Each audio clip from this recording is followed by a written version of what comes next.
वरदरं विष्णुं शशिवर्णं चतुर्भुजं प्रसन्नवदनं ध्यायेत् सर्वविघ्नोपशान्तये।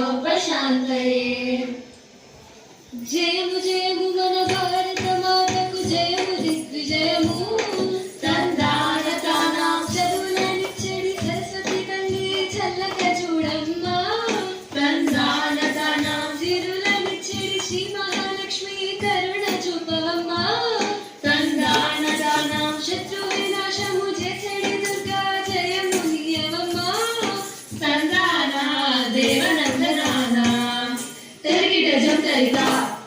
అక్క ఈరోజు ఏ కథ చెప్తున్నావు? అక్క పాడిన ప్రార్థన విన్నావుగా, స్త్రీ శక్తి గురించి పాడింది. అంటే ఎవరో స్త్రీ గురించి చెప్పబోతుందేమో. అవునక్క, సరిగ్గా గ్రహించారు. ఈ రోజు మనం చెప్పుకోబోయే కథ ఒక వీరనారి విజయ కథ. అవునా? అయితే మా అనుష్క నటించిన రాణి రుద్రమదేవి కథనా, లేకపోతే ఝాన్సీని పరిపాలించిన ఝాన్సీ లక్ష్మీబాయి కథనా?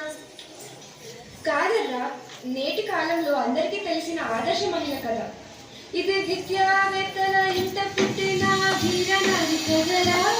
సంధానతానాం చదువు సందలో పేరు పొందిన చక్కరమ్మ కథరా. సంధానతానాం ఓటమి నలుగక పోరాడే మధురాలి కథరా. సంధానతానాం 10 మందికి ప్రేరణనిచ్చే వర్తమాన కథరా.